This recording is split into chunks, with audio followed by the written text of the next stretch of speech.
Millions around the world are celebrating the life and legacy of Pope Francis, who died Monday in Rome. Cardinals met today to start planning what will happen over the next week, when the public will get a chance to pay their respects and a funeral will be held. ABC's Patrick Vell is in the Vatican City with the latest.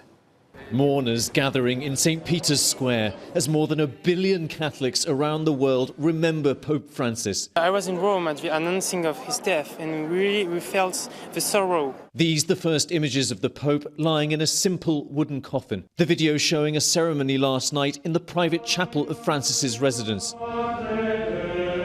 Vatican News today describing more of the Pope's final hours. Buona Pasqua. Saying after going among the crowds on Easter Sunday, he enjoyed a quiet dinner. Then suddenly at dawn on Monday, he fell sick and died. Among his last words, thanks to his personal carer for encouraging him to go among the crowds on St. Peter's Square.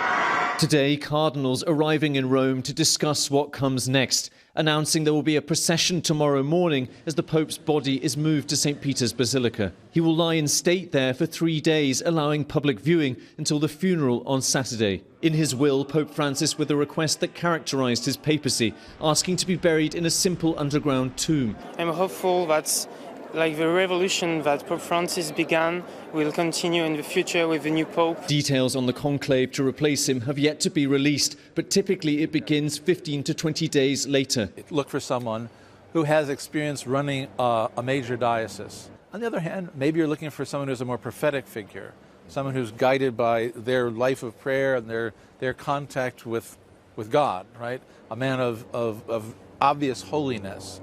The Vatican says people will be able to see the Pope as he lies in state from 5 a.m. tomorrow. It will be a chance for them to say farewell in person. Patrick Reevell, ABC News, Vatican City.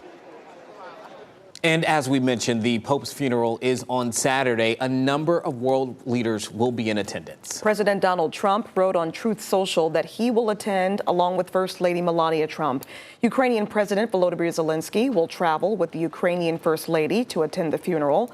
Russia says President Vladimir Putin has no plans to attend, and it hasn't been decided who will represent the country at the funeral.